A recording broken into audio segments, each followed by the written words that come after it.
family, the whole thing way too handsy. When he was hands-on, she was hands-free. Was years before she ran free. Abominable, there's nothing honourable when you've locked up a woman at home. Torture past was tolerable. These things happen, so much they've been ignored. She's there screaming and banging the door while he's there standing calling her whore. With all the rage comes from inside, all the scenarios in his mind. The worst thing he can think of is her cheating, so he'd rather watch her die and take her life.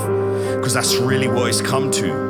He keeps her in the basement, so when someone looks in the front room they see a peaceful family home, but they don't know what it's come to. He was fine for the first few months, didn't know what he'd succumbed to.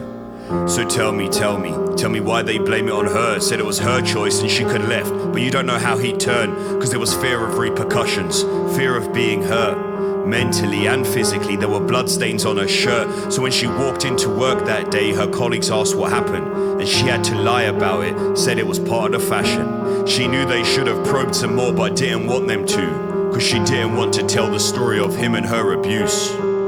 Broken family, the whole thing way too handsy. When he was hands-on, she was hands-free. Was years before she ran free. Abominable, there's nothing honourable when you've locked up a woman at home. Torture past was tolerable. It got to a point, she didn't know it was wrong. It'd been going on for so long that all the hints of her past were gone. It was Stockholm Syndrome, clear as day, where the captor's joy is all she craves. But the captor's joy is rare these days, so she's in fear and chronic pain from all the stress. She remembers how he'd press her to taking off her dress, her complaining suppressed. And when she started complaining less, that's when he'd come up with a smile, cause he knew he'd won his battle they'd been fighting for a while. And that's the thing, they care about the power. They couldn't fight a man, so they do things like a coward and pick on smaller women, so they're feeling in control. And don't take her as a whole, cause they just see her as a whole.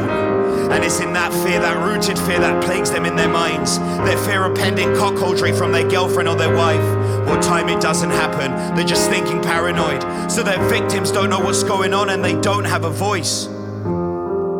And it's hard enough to escape, even when there's punishment and constant threat of rape. And even if they do, the boyfriend won't stay down for long. I just can't portray the terror in a fucking song. So what you mean about moving on? You can't just take back all the trauma. When you can barely breathe, it's like your head's underwater. You're truly trapped inside the ender sloop of high alert and torture. And took away her life when she's only lived a quarter. Early 20s, you know she was a kid not long ago.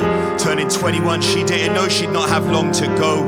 Until she met the man who beat her up and dismantled her home and caused her to take her life in her own demolished home.